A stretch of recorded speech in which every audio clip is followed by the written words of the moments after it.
दर्शकबिन्दुहरु आज कोरोना भाइरसको कारणले देश लकडाउन भएको 25औं दिनमा छौं हामी। यति बेला समग्र यो समसामयिक विषयवस्तुहरुमा कुराकानी गर्नको लागि मसँग मिशन नेपालका पूर्व अध्यक्ष तथा पूर्व डीएसपी कृष्ण प्रसाद शर्मा जी हाम्रो टेलिफोन सम्पर्कमा हुनुहुन्छ। कृष्ण प्रसाद शर्मा सर, यहाँलाई स्वागत गर्न चाहन्छु PNB.com मा। धन्यवाद सर, नमस्कार, जय मातृभूमि। के छ सर, समस्याहरु त धेरै देखिन थाले सामाजिक सञ्जालमा। अब तपाईहरु पनि लकडाउनको बेलामा कोठाभित्र बस्नु भएको छ हैन, थुप्रै समस्याहरु देखिन्छन् सामाजिक सञ्जालमा। साँच्चीकै समस्या हो कि यो समस्या बनाउनको लागि चाहिँ बनाइएका समस्याहरु हुन्? यो यस्तो के छ भन्दाखेरि यो समस्या भन्दा पनि अहिलेको जुन एउटा परिस्थिति हो, परिस्थितिजन्य अवस्थाले एउटा समस्या निम्ताएको अवस्था हो। यो समस्या अहिले समग्र विश्व समुदायमा अत्यन्त भयावह महामारीको रूपमा स्थापित भएको अवस्था छ। विगतको हामीले इतिहास हेर्दाखेरि अब चाहिँ तपाईको इबोला, अब चाहिँ ब्ल्याक डेथ भन्ने, प्लेग, एड्स जस्ता लगायत चाहिँ विभिन्न खालका भाइरसहरू विश्वमा जाएर करोडौं मान्छेहरूको क्षति भएको विद्यमान अवस्थालाई पनि हामीले विश्लेषण गरेका छौं। र के भन्दा यो समय समयमा जहाँ एउटा के हुन्छ भन्दा उदय अस्त, अब चाहिँ सुरु र प्रारम्भ, अन्त्य र चाहिँ अस्त भयो। जस्तै अब अहिले के छ भन्दा विश्व समुदायमा एउटा कोरोना भाइरसले एउटा अहम गतिको रूपमा विश्व तेस्रो युद्ध सुरु भएको अवस्था छ। त्यो चाहिँ के भन्दा मानवीय निर्मित हुन पनि सक्छ, प्राकृतिक निर्मित हुन सक्छ। यी चाहिँ अनुसन्धानका विषयहरूका पाटाहरू बनेका छन् र समग्र यसमा के भन्दा एक मानवले अर्को मानवलाई सहयोग र सद्भाव समन्वय गरेर वसुधैव कुटुम्बकमको सिद्धान्तलाई प्रतिष्ठापित गर्नुपर्ने एकातिर अवस्था छ भने दोस्रो तर्फ के छ भन्दाखेरि सरकारको एउटा के भन्दा जिम्मेदारी, जवाबदेहिता र नागरिक प्रतिको स्वास्थ्य र यो चाहिँ कोरोना विरुद्ध चाहिँ लड्न सक्ने क्षमता, स्वास्थ्य सामग्री, यावत कुराहरूलाई व्यवस्थापन र सम्पादन गर्नुपर्ने सुरक्षाकर्मी, स्वास्थ्यकर्मी लगायतका व्यक्तित्वहरू, दूर दराजमा रहेका नागरिकहरूलाई जुन किसिमले एउटा के भन्दा सरकारी संयन्त्रबाट यसको व्यवस्थापन, पुनरावलोकन अब प्री एउटा प्लानिङ, एउटा थप रणनीतिको आधारमा अगाडि बढ्नुपर्ने थियो, त्यो खालको परिवेश र परिपाटी नभएको हुँदा अहिले नेपालको परिस्थितिमा अहिले 16 जना संक्रमित देखिए तापनि 2 जना चाहिँ निको भएर गए तापनि यो संख्या बढ्दै गएको अवस्था एकातर्फ छ भने दोस्रो तर्फ लकडाउनको परिस्थिति। यस्तो गरौँ, अब सबैभन्दा मुख्य समस्या त कोरोना भाइरससँगै फाइट हो हैन, योसँगकै युद्ध चाहिँ सबभन्दा मुख्य समस्या हो। अब यो समस्यामा चाहिँ हाम्रो सरकार कतिको मतलब सक्सेसफुल मान्नुहुन्छ तपाईले? हेर्नु, सत्य तितो हुन्छ। यो के भन्दा सरकारको परिपाटी, सरकार छ, सरकार चाहिँ के छ, मौन छ, सरकारको चाहिँ आँखा छन् भए पनि त काम गरिरहेको जस्तो त देखियो नि। जस्तो जुन हिसाबले अरू देशमा, हाम्रै छिमेकी राष्ट्र भारतमा जसरी संक्रमण फैलिएको छ, आज 12-13 हजारमा चाहिँ संक्रमण देखिसकेको छ भने 3-4 सय भन्दा बेसी मान्छेहरू मरिसकेका छन्। नेपालमा त्यो स्थिति त छैन नि, त्यसलाई पोजिटिभ लिन सकिन्छ कि सकिँदैन? होइन, यस्तो पोजिटिभ त लिन नसकिने अवस्था होइन। तर रहेको कुरो के भन्दाखेरि जति कुरो के भन्दाखेरि गुणगान गाए तापनि अहिलेको चाहिँ हामीले परिपाटी हेर्दा देशका नागरिकहरूको चाहिँ बिहाल हामीले देखेका छौँ। बाटोमा चाहिँ हप्तौं दिनसम्म हिँडेको अवस्था छ।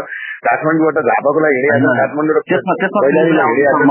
पोइन्टमा फेरि पनि आउँछु। जस्तो कोरोना भाइरसको सम्बन्धमा चाहिँ केही पोजिटिभनेसहरू देखिन्छ होइन। पोजिटिभनेस के भन्दा सरकारले गर्न चाहेको चाहिँ के भन्दाखेरि परिस्थिति देखिन्छ, तर जति गर्न चाहेको त्यो खालको परिपाटी भएको अवस्था छैन। किन भन्दाखेरि काम गर्न जाँदाखेरि तपाईँको के भन्दाखेरि शिकार खेल्न जाँदाखेरि हतियार लिएर जानुपर्छ। अझै पनि के भन्दा अब चाहिँ मास्कहरूका फ्याक्ट्रीहरू बनिरहेका छन्, गरिरहेका छन्, अपुग हुँदैछ, दिइरहेका छौँ, भइरहेका छौँ, गर्दैछौँ भन्ने खालको आश्वासनका त्यहाँनिर एउटा भकारी बाटली बाँडेको अवस्था छ। अब यसमा मेन त सुरक्षाकर्मी र स्वास्थ्यकर्मीको त्यहाँनिर एउटा ठुलो चाहिँ भूमिका रहिआएको छ। उहाँहरू पनि सुरक्षित अवस्थामा हुनुहुन्न। तथापि चाहिँ के भन्दाखेरि अहिले चाहिँ एउटा भगवानको कृपा, पशुपतिनाथको आशीर्वादले भनौँ कुनै मानिसलाई क्षति नभए तापनि यसको चाहिँ भयावह स्थिति अब सामने हुन्छ भन्ने खालको परिपाटी र ढुक्क भएर बस्ने नेपाली जनमानसमा चाहिँ अहिले सरकारको अनुभूति र प्रत्याभूति भएको चाहिँ जनमानसले नपाएको अवस्था। एक हिसाबले भन्यो भने अहिलेसम्म हाम्रो देशलाई चाहिँ भगवानले मात्रै बचाइरहेको छ। अहिले प्राकृतिक शक्ति छ यसमा के भन्दाखेरि प्राकृतिक शक्ति छ गोर्खालीका चाहिँ छोराछोरीको बुढी गर्दा हावापानी प्राकृतिक एउटा अमुक शक्तिले चाहिँ शक्तिबाट नै एउटा के भन्दा अहिले सुरक्षित र संरक्षित गरेको अवस्था हामीले विद्यमान देखिरहेका छौँ। यसमा के भन्दाखेरि हामीले कुरालाई मान्नु नै पर्दछ। तर के भन्दा सरकारको के त भन्दा आज तपाईँले अमेरिका हेर्नु त्यो अब डोनाल्ड ट्रम्पका कुरा गर्नुहोस्, यो चीनको राष्ट्रपतिको कुरा गर्नुहोस्, मोदीका कुरा गर्नुहोस्, प्रत्येक चाहिँ ठाउँ ठाउँमा जनतासँग भेटेर चाहिँ लाइभमा आएर आश्वासन दिएको अवस्था छ। हाम्रो चाहिँ प्रधानमन्त्री चाहिँ आइसोलेसनमा चाहिँ बसेको अवस्था छ, सुतेको अवस्था छ। आँखा छन् उहाँले देख्नुहुन्न, चाहिँ कान छन् उहाँले सुन्नुहुन्न, मुख छ उहाँ बोल्नुहुन्न, मौनम सर्वार्थ साधन भएर बस्नुपर्छ। जनताले चाहिँ दुःख मर्माद छन्, ज्यालोदारी मजदुरहरू चाहिँ दुःख पाएको अवस्था छ। यत्र तत्र सर्वत्र के छ भन्दाखेरि अब भ्रष्टाचारको दुरीमा गन्ना गनाएको अवस्था। देशमा 65 जना मान्छेहरू विश्वमा मरेका छन्, केही मान्छेहरू कोरोनाबाट मरेका मान्छेहरू लास्टको चाहिँ व्यवस्थापन गर्न नसकेको अवस्था छ। जसले गर्दाखेरि अब के छ भन्दा सरकारले यो चाहिँ के भन्दा एउटा चाहिँ के भन्दा बिना मौसमको बादल भइआएको अवस्था छ। अहिले आएर सुकुम्बासी आयोग खडा गरेको छ आफ्ना पैसा भातैबाट त्यससँग एउटा सम्पादन व्यवस्थापन गर्न। यो अहिले आयोग गठन गर्ने बेला हो, सुकुम्बासी आयोग गठन गर्ने बेला हो।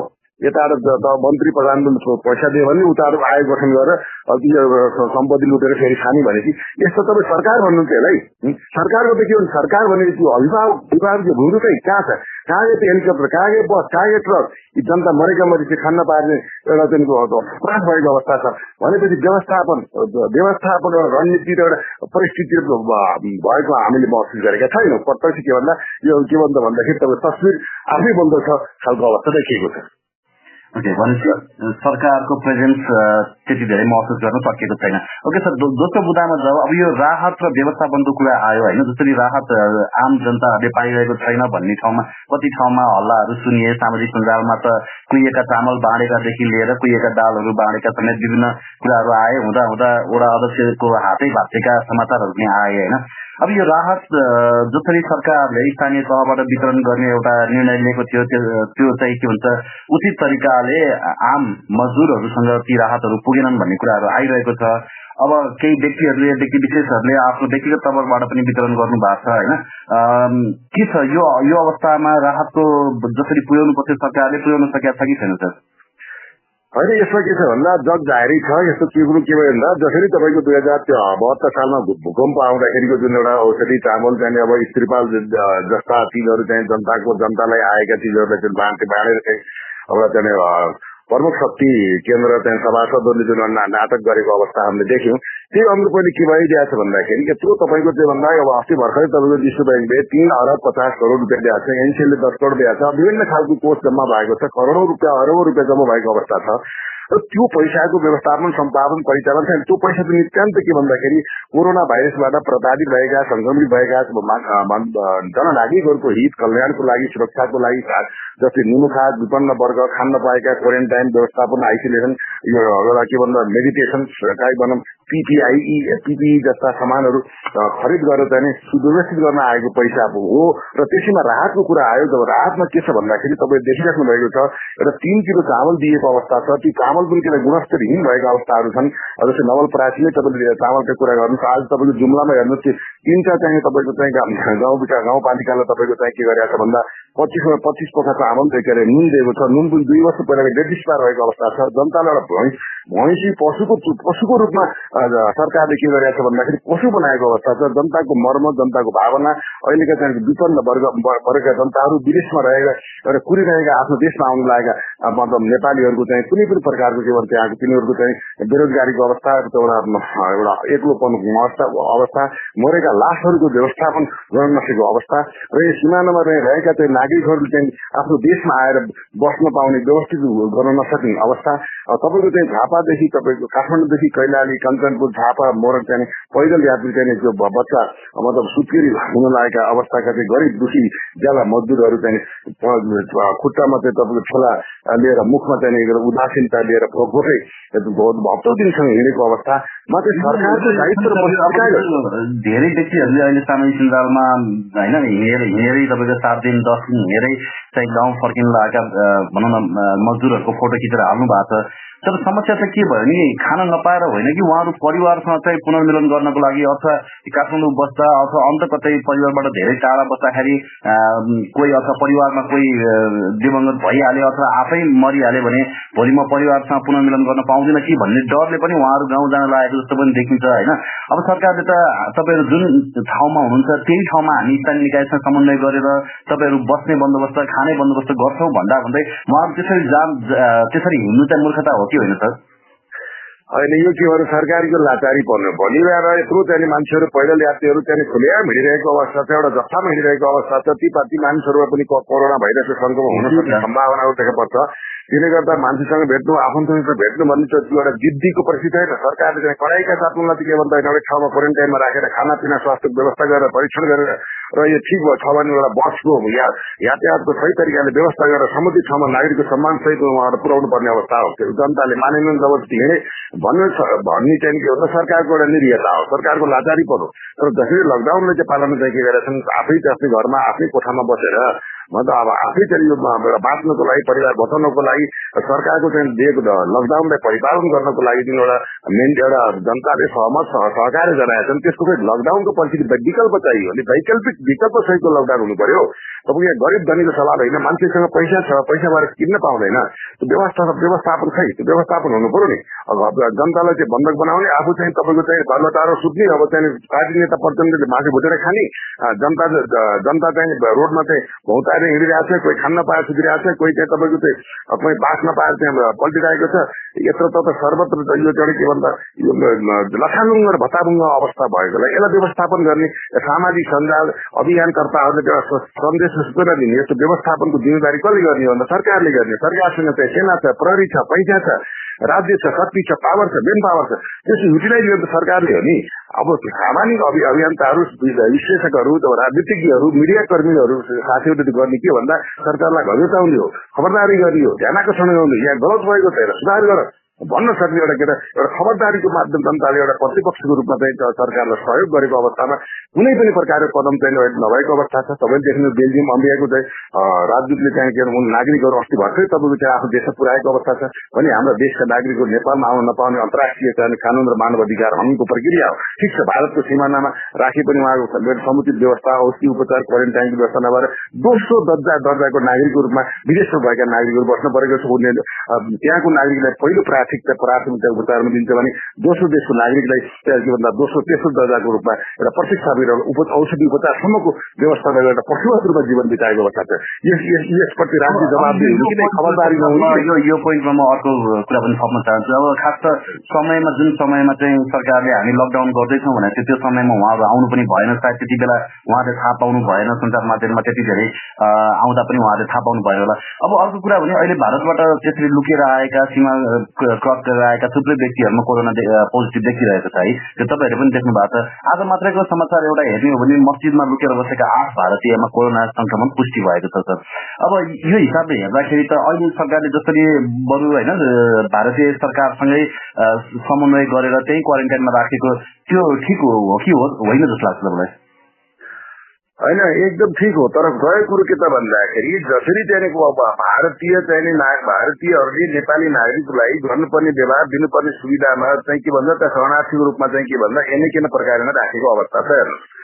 रहेको कुरो के भन्दाखेरि भारतको चाहिँ शरणार्थी त अब हामी पनि कोठाभित्रै छ र अहिले त शरणार्थीकै रूपमै नै छ भने हामी पनि होइन कोठाबाट बाहिर निस्किन पाएको छैनौँ। किन त भनेको कुरा तपाईँको बिहान एकछिन केही किन्न गएन भने आज काठमाडौँमा बेलुका काहीँ पनि पसल ओपन छैन होइन। समस्या त सबैलाई नै छ, विषम परिस्थिति हो नि त सर।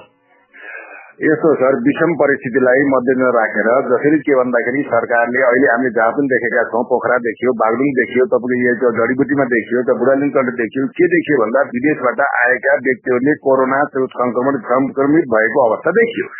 यसमा के त भन्दाखेरि सरकारको कमजोरी के भन्दा उसले चाहिँ क्याम्पमा चाहिँ के भन्दा एउटा पूर्व निर्धारित योजना अनुसार लकडाउन गर्न नसकेको अवस्था त विद्यमान छँदै छैन। किनभने 5-6 महिनादेखि यो कुरा देखिएको अवस्था थियो र तपाईँले बुझ्नुहोस्, अब तपाईँको चाहिँ 24 घण्टा नबित्दै भोलि चाहिँ एसएलसीको जाँच छ भने आज 12 घण्टा पहिला चाहिँ सरकारले निर्णय गर्छ भने सरकारको चाहिँ एउटा खै त दूरदर्शिता व्यवस्थापन चाहियो, दूरदर्शिता चाहियो, क्षमता चाहियो। खुल्ला सिमानाबाट अलि 1.5-2 लाख मान्छे मतलब भारतीयहरू नेपालमा एन्ट्री गरेको अवस्था छ, खुल्ला सिमाना छ। त्यसलाई कसरी व्यवस्थापन गर्ने, कुन ठाउँलाई सिल गर्ने र सबै कुरा। अहिले भिआइपीहरूलाई चाहिँ किन सुरक्षाकर्मी चाहियो? अहिले एउटा भिआइपीले चाहिँ 50-60 सुरक्षाकर्मी राखेका छ। ती सुरक्षाकर्मीलाई जति छ निकालेर के भन्दा सुविधा सहित एउटा स्वास्थ्य भत्ता सुविधाजन्य सहित उनीहरूलाई बोराउन राख्नु पर्यो, स्वास्थ्य टोली राख्नु पर्यो, क्वारेन्टाइनको मेनली व्यवस्था गर्नु पर्यो। र यसमा के चुपो लाएर जो जहाँ छ हेरे पनि हेरोस्, मरे पनि मरोस्, खाए पनि खाओस्, मतलब नै नगर्ने अवस्था। त स्थानीय तपाईँ देखिहाल्ने स्थानीय सरकारको हाल देखिने, प्रदेश सरकारको हाल देखिसक्नुभयो। किन भन्दाखेरि जसरी चाहिँ यस्तो यो संक्रमित अवस्थामा लोभ पापलाई त्यागेर जनतालाई बचाउनको लागि सारा सरकारी संयन्त्रलाई सुविधाजन्य रूपमा परिचालन गरेर हरेक ठाउँमा चाहिँ उपस्थित देखाएर विशेष गरी एउटा के भन्दा फर्स्ट प्रायोरिटी भनेको क्वारेन्टाइन हो। उनीहरूलाई के भन्दा क्वारेन्टाइनमा ल्याएर परीक्षण गरेर 2 हप्ता पश्चात चाहिँ कहाँ पठाउनु पर्ने एउटा सुविधाजन्य यातायातको व्यवस्थाले अथवा चाहिँ हवाई सुविधाको व्यवस्था सहित चाहिँ नागरिकको सम्मान, इज्जत, प्रतिष्ठा र यसमा ख्याल गर्ने अवस्था थियो। तर के छ भन्दा हल्ला मात्रै धेरै भएको अवस्था छ। जसरी राहत पाउनु पर्ने हो त्यो पाएकै पनि छैन। अब यो कहाँ छ राहत त्यो पनि थाहा छैन। अब वडा अध्यक्षले बाँड्छ तपाईँको आफ्नै मान्छे, यहाँ तपाईँ पार्टीकै कुरा भएको छ, तैँले मलाई भोट दिए तेस्रो म तल दिने, त काङ्ग्रेसको मान्छे, तपाईँ फलानाको मान्छे। यहाँसम्मको चाहिँ घटित र चाहिँ दूषित राजनीतिक पराकाष्ठामा यहाँका नेतृत्व तलदेखि माथिसम्म लिप्त र लोभमा परेर भ्रष्टाचारको दलदलमा फसेको अवस्था छ। जनता चाहिँ जहिले पनि मर्माहित छन् र दुखित छन् र भोका छन्। विशेष गरी विपन्न वर्ग, ज्यालादारी मजदुरहरू जसको चाहिँ के छन् आवाजै छैन, जो बस्ने गाछ छैन, जो काम गरेर खाने नागरिकहरू छन्, ती चाहिँ अत्यन्त मर्माहित अवस्थामा छन्। यी कोरोनाको भन्दा पनि भोकले मर्ने खालको डर भयो। त्यसको व्यवस्थापन त राज्यले समुचित रूपमा गर्नु पर्यो नि, न त फोगटिया विज्ञापन गरेर भएन। यसमा चाहिँ कस्तो छ भने जस्तो स्थानीय तहलाई एउटा निर्देशन दिइसकेपछि होइन, गरिब मजदुरहरूको पहिचान गरेर जो दैनिक ज्याला मजदुरी गरेर खाने मजदुर वर्गहरू छन् उनीहरूको पहिचान गरेर उचित राहत दिनु भनेर निर्देशन दिइसकेपछि भनौँ न स्थानीय निकाय चाहिँ यसरी राजनीतिमा गएर मेरो पार्टीको मान्छे होइन अथवा कोहीसँग परिचय पत्र छैन भनेर राहत नदिनु त यो स्थानीय निकायको कमजोरी हो नि। यसमा के भन्छ सरकारलाई दोष दिन सकिन्छ सर? होइन, स्थानीय निकाय पनि त सरकार हो नि। तपाईँको के भन्दा निर्देशन दिएर स्थानीय सरकारको कमजोरी भयो। स्थानीय सरकारको कमजोरी हो, त्यसलाई लिडिङ गरी केन्द्र सरकार हो। स्पष्ट के छ भन्दाखेरि देशमा प्रधानमन्त्रीले भ्रष्टाचार गर्दिन भनेर भन्छ भने भ्रष्टाचार चाहिँ न्यूनीकरण 24 घण्टामा हुन्छ भने तपाईँको बुझ्नुहोस् न। मान्छे के लिडरसिप एउटा कमान्ड के हुनु पर्यो, कमान्डिङ हुनु पर्यो, चेन अफ कमान्डमा चल्नु पर्यो। त्यो सरकारले निर्देशन दिएको छ भने स्थानीय सरकारले गर्दैन, बदमासी गर्दैन, त्यसलाई तुरन्तै बर्खास्त गर्नु पर्यो, जेल हाल्नु पर्यो, हातगत लाउनु पर्यो, ठोक्नु पर्यो नि। किन भन्दा कडा कानून र कडा निर्देशन नभइकन व्यवस्थापन हुन सक्दैन। निर्देशन दिएर हुँदैन, यो गर भनेर अनुभव हुनुपर्छ, व्यवहार लागू हुनु पर्यो, अभ्यस्त हुनु पर्यो, जनताले पाउनु पर्यो, सुविधा पाउनु पर्यो। विश्वबाट आएका रकमहरू प्रत्येक नागरिकको चाहिँ यो संक्रमणबाट चाहिँ प्रताडित भएका व्यक्तित्वहरूमा पुग्नु पर्यो, क्वारेन्टाइन व्यवस्था गर्नु पर्यो, साधनको प्रयोग हुनु पर्यो, यातायातको प्रयोग हुनु पर्यो, हेलिकप्टरदेखि लिएर तपाईँको चाहिँ प्लेनको प्रयोग गर्न सक्ने र चाहिँ विश्वमा रहेका सम्पूर्ण नेपालीहरूलाई क्वारेन्टाइन व्यवस्था उपचार गरेर सुसज्जित तरिकाले ल्याउन सक्ने पैसा त नेपालमा आइसक्यो। त्यो पैसाको त हिसाब चाहियो नि, कसले कहाँ दियो, कति पैसा कसले केमा खर्च गर्यो, कति पैसा कहाँ एकै पैसा हिसाब चाहियो नि। जनताको नाममा पैसा आयो, नेताहरू लुट्न आएको पैसा हो। त्यसले गर्दाखेरि व्यवस्थापनको कमी हो, निर्देशन दिएर हुन्न, कार्यान्वयनको पक्ष जिरो छ। कार्यान्वयन नभएसम्म यो चाहिँ व्यवस्थापन किन्चित हुने अवस्था छैन। ओके सर, अब यति बेला तपाईँको धेरै पहिलाका चर्चित सामाजिक अभियन्ताहरू, समाजसेवीहरू होइन सबैजना हराउनु भएको छ त। अनि कति बेला फोन अन गर्नुहुन्छ अनि सामाजिक सञ्जालमा ठ्याक्क लाएर विरोधाभासपूर्ण कुराहरू पोस्ट गर्नुहुन्छ अनि फेरि फोन अफ गरेर गायब हुनुहुन्छ। किन धेरै सामाजिक के भन्छ समाजसेवीहरू यो बेलामा हराउनै भयो नि सर? के छ भन्दाखेरि मान्छेले चाहिँ एउटा असल एउटा सेलिब्रेटी एउटा विज्ञापनबाट मान्छे बढेको अवस्था छ। सबैमा त्यस्तो भन्न मिल्दैन। जो चाहिँ सेलिब्रेटी हुनुहुन्छ, सेलिब्रेटीमा के भन्दा काम र व्यवहारको सेलिब्रेटी होइन, एउटा विज्ञापन गरेर जनतालाई भ्रम छरेर एउटा के भन्दा विज्ञापन देखाएर म यो त्यो भन्ने खालका नाटककारहरू यहाँ धेरै हुन्छ, विज्ञापनकर्ताहरू धेरै हुन्छ। तपाईँ देखिराख्नुहोस् नाम किन कसैको लिने। यहाँ चाहिँ के भन्दा तपाईँको चाहिँ 1 किलो चामल र तपाईँको एउटा केराको चाहिँ केरा दिएर तपाईँको फोटो खिचेको अवस्था पनि छन्। यो चाहिँ के भन्दा यो दुर्भाग्यपूर्ण विडम्बना हो। एउटा नागरिकले अर्को नागरिकलाई, एउटा दाइले अर्को भाइले अपमान गरेको अवस्था हो। त्यही भएर यहाँ सेलिब्रेटी को छ पहिले भन्नुहोस्, यहाँ सेलिब्रेटी कोही पनि छैन। सेलिब्रिटीको अर्थ के? सेलिब्रिटी भने के भन्छ, तटस्थ हुन्छ, नेतृत्व हुन्छ, सत्य बोल्छ, आफूले गरेको धर्म निभाउँछ, कर्म निभाउँछ, सत्य बोल्दा मर्नुपर्छ, हरेक कुरा। तर यहाँ कोही पनि छैन जब कि एउटा विज्ञापनका सेलिब्रिटी छन्।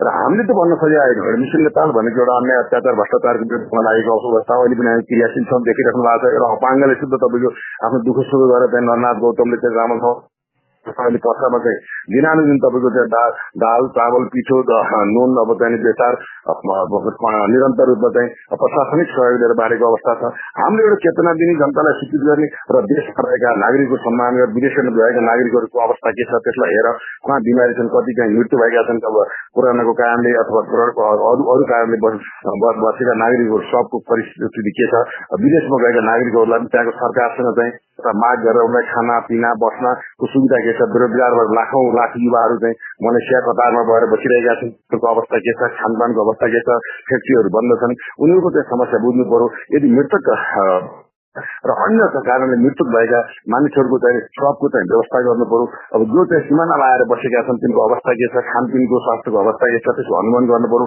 बाटोमा हिँडिरहेका छन्, मजदुर छन्, खान नपाएका छन्, लाला बाला लिएर खाली खुट्टा हिँडिरहेको अवस्था छ, पानी पिउनु नबसेको अवस्था छ, यातायातको व्यवस्था छैन। कुनै एउटा सामान्य ठाउँमा एउटा मिट पोइन्टमा जम्मा गरौँ, शिक्षा क्वारेन्टाइनबाट चेक गरेर राम्रो क्वारेन्टाइन गर्न सकिन्छ नि। तपाईँको जस्तै काठमाडौँ धादिङबाट चितवनबाट तपाईँको परासी रूपन्देबाट कपिलवस्तु, कपिलबाट दाङ गर्ने एउटा शिफ्टेड गरेर पनि त लान सकिन्छ नि त। यो त पारदर्शी प्लानिङ अनुसार जानु पर्यो नि त। श्रीमान यहाँ के छ भन्दा नचाहिने खालको विज्ञापन गरेर त भएन। कोरोनाको नाममा जनताको नाममा आएको सहयोगमा आएको पैसा समेतमा रियाल चलाएर यस्तो मानव जीवन र मरणको चाहिँ एउटा दोषान्तमा रहेको यो समयलाई त सरकारले पहिचान गर्नु पर्यो। सरकारले त एउटा अभिभाविकको रूपमा एउटा के भोलि त यहाँ जन्म र मृत्यु साक्षात छ, भोलि म मर्नु पर्छ। आज तपाईँको चाहिँ रोइरहेको अवस्था छ। इटालीको प्रधानमन्त्री टाउको ठोकेर चाहिँ जनताको मरेको चाहिँ दुःख दर्द टाउको ठोकेर मरिरहेको अवस्था छ। कमसेकम यहाँको अभिभावकहरूले आफ्नो चाहिँ एउटा भूमिका केही नगरी बेला बेलामा एउटा टेलिभिजनमा आउने, बेला बेलामा एउटा कामहरू गर्ने, त्यस्तो हेलिकप्टर छन्, त्यो छन्, त्यो गाडीहरू चाहिँ के काम लाग्यो भने आफूले मरिन्छ बाँधिन्छ भन्ने ठेगान रहेको अवस्थामा राज्यले के गर्दा जनताप्रति एउटा जवाबदेही, जनताप्रति उत्तरदायी भएर विश्वमा रहेका नेपालीहरूको अवस्था, नेपालमा रहेका नेपालीको अवस्था, सिमानामा अलपत्र परिरहेका नेपालीहरूको र यदि चाहिँ के भन्दा लुकी चोरी चाहिँ गाउँमा निस्किएका छन् तिनलाई एकदम बोर्डरै सिल गरेर पुरो मेचीदेखि महाकालीसँग बोर्डर सिल गरेर उनीहरूलाई के भन्दाखेरि एउटा भनौँ माने पनि नमाने पनि उनले चाहिँ उसलाई जबरजस्ती उनलाई चाहिँ घेराबन्दी हालेर पनि चाहिँ के भन्दा क्वारेन्टाइन र चेकअप गरेर मात्रै यो अलिकति कडी कडाउ अपनाएर नियन्त्रण गर्न सकिन्छ। हेर्नुहोस् अब थप क्षति नहोला। अब धरती प्रकृति र नेपाल आमा र पशुपतिनाथ सबैको कल्याण रक्षा गरौँ, मानव सभ्यता माथि नरहेको सभ्यतालाई बरकरार राखौँ, हामी चाहिँ प्रार्थना गरेका छौँ। हामीले पनि अब आफ्नो के भन्दा मिडिया सञ्जाल फेसबुक आदिबाट हामीले जाने बुझेका सरकारलाई पटक पटक खबरदारी दिएको अवस्था हो। हामीले सरकारलाई गाली गरेको होइन, यो सुतेर नबस, यो सुतेर होइन, जन्म र मृत्यु शाश्वत छ। यो अनि केही काम गरेर देखाउने बेला हो, आराम गर्ने बेला होइन। भ्रष्टाचार आफूसँग भएको जति छ सम्पत्ति बरु देशको लागि जनताको लागि यो कोरोना भाइरसबाट रोक्नको लागि समर्पण गर्नुहोस्, बलिदान दिनुहोस्, योगदान दिनुहोस्, त्याग गर्नुहोस्, अब दान दिनुहोस्। पछि चाहिँ हामी बाँचेछौँ भने देश बाँच्छ, हामी बाँच्यौँ भने हामीले कर उठाएर सरकारलाई देश बनाउनको लागि हामीले नै पैसा उठाएर ल्याउला नि। यो ठुलो कुरो होइन, सबभन्दा ठुलो शरीर हो। जब जनताको स्वास्थ्य र जीवनसँग सरकारले चाहिँ उदासीनता गर्छ, सरकारले चाहिँ जनतालाई चाहिँ के भन्दा पशुवत व्यवहार गर्छ। 3 किलो चावल कोहीको चावल जेटिस भएका नुनहरू दिन्छ र सस्तो लोकप्रियतामा एउटा विज्ञापन राज्य गर्छ। 70 चित्तो चिजलाई ग्रहण गरेर उनले चाहिँ हामीले दिएका भनौँ एउटा सुझाव सल्लाहलाई कार्यान्वयन तर अहिलेको यो चाहिँ महामारीको एउटा विश्वको तेस्रो युद्धको रूपमा एउटा आएको यो चाहिँ कोरोना भाइरस कोभिड-19सँग युद्ध गर्ने बेलामा सरकार मौन हुनु, बालबच्चामा चाहिँ मौन भएर बस्नु, यो चाहिँ के भन्दाखेरि राम्रो पक्ष भएन। उनीहरूले प्रधानमन्त्री आफै असक्षम, आफै अस्वस्थ, उहाँलाई 6 महिना त चाहिँ काम गर्ने अवस्था छ भने यो चाहिँ के भन्दा सकिन्छ दृढताका साथ राष्ट्रलाई र अहिलेको समस्या देशको सम्मानीय प्रधानमन्त्रीले चाहिँ अगाडि बढ्नु पर्यो। सक्दैन भने म अब के भन्छ शरीरको अवस्थाले पनि सकिन भनेर सत्ता ह्यान्डओभर गर्नु पर्यो। यसैमा के भन्दा भलो हुन्छ भन्ने हाम्रो एउटा के भन्दा तटस्थ शासक सत्य तितो सत्य हो। सरकारले जति चाहिँ गर्नु पर्दै एउटा बहुआयामिक परिपाटीका चाहिँ रणनीति अनुसार चाहिँ यो चीजलाई रोकथाम नियन्त्रण क्वारेन्टाइन आइसोलेसन र चेक जाँच र पिपी जस्ता कुराहरू एउटा मास्क बनाउनलाई पनि हामीले भिख माग्नुपर्छ भने कसरी यो देशकी जनताहरू सुरक्षित होला भन्ने एउटा अत्यन्त भयावह र दुःखद अवस्था छ। अत्यन्त कहानी लाग्दो अवस्था छ। जननागरिकहरू खान भोकै चाहिँ के भन्दा बसेको अवस्था छ।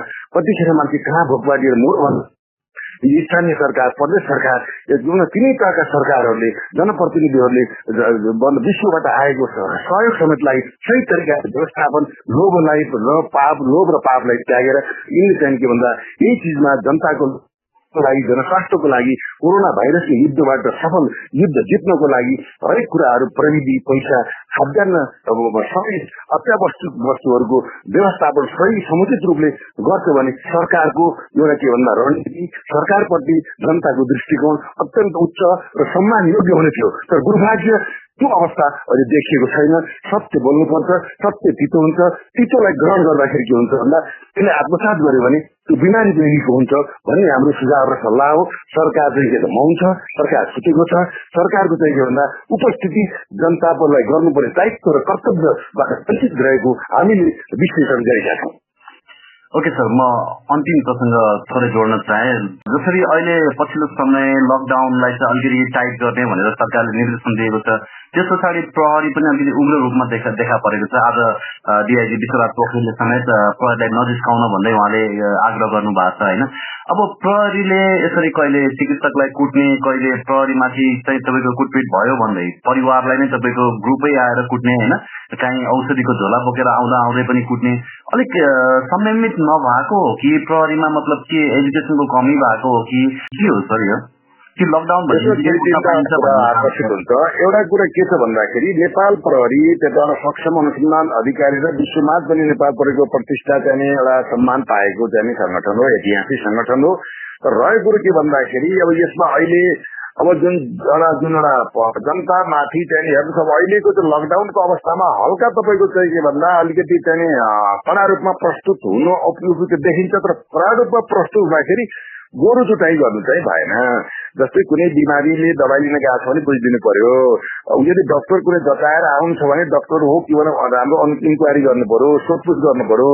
भोलि चाहिँ बाटोमा चाहिँ गए कोही मान्छे गयो के कारणले गयो, बाबु मर्या होला, आमा मर्या होला, बिमारी होला, त्यसको के भन्छ जस्टिफाई गर्नु। सुन्नुहोस् न, अब तपाईँ आफै पनि पूर्व प्रहरी अधिकृत हुनुहुन्छ होइन, प्रहरीले कस्तो अवस्थामा चाहिँ कुट्न पाउँछ, कस्तो अवस्थामा कुट्न पाउँदैन?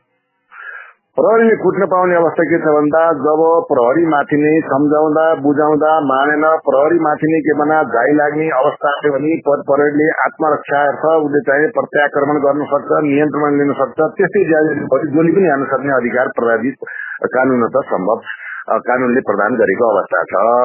तर अहिलेको सामान्य परिस्थितिमा एक दुईजना मान्छे हिँड्दाखेरि तपाईँले बुझेर जानेर अनजानमा त्यसको चाहिँ एउटा समस्या परिस्थितिलाई पहिचान गरेर त्यसको निराकरण गर्नु जरुरी छ। डिस्टेन्सिटी मेन्टेन राखेर कोरोना भाइरसको चाहिँ यो चाहिँ के छ भन्दा जोगिने चाहिँ उपायलाई अवलम्बन गरेर प्रश्न उत्तर र वास्तविकता बुझ्नुपर्छ। प्रहरीको उपस्थिति राज्यको उपस्थिति हो। त्यो युनिफर्ममा राज्यको प्रतिनिधित्व रहेको हुन्छ। राज्यको प्रतिनिधिले यदि गलत काम कारवाही गर्छ भने त्यसको चाहिँ जनमानसमा अन्तर्राष्ट्रिय पनि छविमा पनि नराम्रो असर पर्न जान्छ। यसैले कसैले जिद्दी गर्छ, लकडाउनलाई कसैले मान्दैन, अथवा के भन्दाखेरि उसको कारणले गर्दा समाजमा आक्रान्त हुन्छ, एकजनाले गर्दा सयौं जनामा त्यसको एउटा विकृति फैलिन्छ भने उसलाई चाहिँ दण्डित गर्नै पर्छ। तर रहेको गर्दा प्रहरीले कानूनको प्रयोग गर्दा विवेकको प्रयोग गर्न जरुरी छ। प्रहरी समाजको सुरक्षात्मक अभिभावक बन्नुपर्छ। प्रहरीले देख्दाखेरि हामी सुरक्षित भयौँ भने जनतामा महसुस हुनुपर्दछ। गल्ती गरेकोलाई गल्तीको मात्रा हेरेर कारवाही गर्नु छ, कानून छ, कानून अनुसार कारवाही गर्नुपर्दछ। प्रहरी चाहिँ त्योभन्दा बिना काममा अर्थ बिना नबुझिकन नजानिकन युनिफर्म लगाएर पिट्न पाइँदैन। यो कानून विपरीत र मानव अधिकार विपरीत र प्रहरी नियम र प्रहरी ऐन विपरीत छ। तर अहिलेको परिस्थितिमा यदि चाहिँ के भन्दा जीवन र मरणसँग 1:100 1000 जाने संक्रमक अवस्थामा जनताले यसलाई अटेरी गर्छ भने उनले बल परिस्थिति अनुसार प्रयोग गर्न सक्दछ। तर के भन्दा एकजना दुईजनालाई ताताले चाहिँ गोरु चुटे जस्तो चुटेर यो के हुन्छ सामाजिक र राष्ट्रिय चाहिँ मानवता प्रति प्रहरीको सन्देश र छवि राम्रो जाँदैन। यसमा सुधार गर्नु जरुरी छ। नेतृत्व लेभलले सही रूपमा के भन्दाखेरि निर्देशित गरेर प्रहरीलाई के भन्दा असल एउटा सुरक्षात्मक अभिभावक, प्रहरीको उपस्थिति नै एउटा के भन्दा हाम्रो सुरक्षाको उपस्थिति हो। प्रहरी हाम्रो चाहिँ अभिभावक हो, जसले हाम्रो सुरक्षा गर्छ, तोले हाम्रो भगवान हो भन्ने खालको एउटा प्रत्याभूति दिने एउटा नेतृत्व लेभलले के भन्दा सकल माता दर्जालाई निर्देशित शिक्षित गराउनु र प्रशिक्षित गराउनु पर्ने नितान्त आवश्यक छ। अहिलेको महामारीमा यदि ज्यादाती गर्छन्, बदमाशी गर्छन् र त्यो यदि नियत खराब छ भने कुनै चाहिँ एउटा दण्डित गर्दा आपत्ति हुँदैन। किन भन्दा अहिलेको घटनाक्रम र अन्य भिडभाड, डिमान्डका कुराहरू, आन्दोलनका कुराहरूमा पृथक भिन्नता रहेको पाइन्छ। प्रहरीले सशक्त रूपमा अगाडि बढ्नुपर्दछ। तर एकजना महिला एक दुईजनालाई यसरी पिटेर चाहिँ के भन्दाखेरि यो जनमानसमा सामाजिक सञ्जालमा प्रहरीको चाहिँ एउटा विश्वासलाई एउटा गुमाउने काममा विवेकको प्रयोग गर्न उपयुक्त हुन्छ जस्तो मलाई लाग्दछ। ओके सर, आफ्ना महत्वपूर्ण विचारहरू राखिदिनु भयो, समय दिनुभयो, तपाईँलाई धन्यवाद दिन चाहन्छु। धन्यवाद सर। हामी पनि बचाउँ, अरूलाई पनि बचाउँ। यो हाम्रो चाहिँ अबको युद्ध कोरोनाको विरुद्ध हो। सबै जहाँ जहाँ स्वदेश र देशमा रहनुभएका दाजुभाइ दिदीबहिनी सम्पूर्ण चाहिँ युवा जगतले चाहिँ के भन्दा यो अहिलेको चाहिँ यो मानव जीवनसँग चाहिँ एउटा महामारीको रूपमा आएको कोरोना भाइरसलाई बचाउँ भन्ने भावनाका साथ एक आपको सहयोग, सद्भाव र छेउमा छर छिमेकमा रहेका भोका नाङ्गा व्यक्तिहरूलाई छन् भने पनि डिस्टेन्स मेन्टेन गरेर मानवीय सहयोगमा मानव सेवा नै धर्म भन्ने खालको मान्यताले राखेर एक आपका सहिष्णुता सद्भावलाई चाहिँ बरकरार गरेर हामी पनि बाँच्छौँ, अरूलाई पनि बाँच्छौँ भन्ने मानवीय सेवा भाव उत्पन्न होस्। धरती माताले सबै हामी सबैको कल्याण गरौँ। युवराज सर, अब जुन समय दिनुभयो यसलाई धन्यवाद तथा कृतज्ञता जाहेर गर्दै अब म पनि बिदा भएँ। धन्यवाद, नमस्कार, जय जननी, जय मातृभूमि।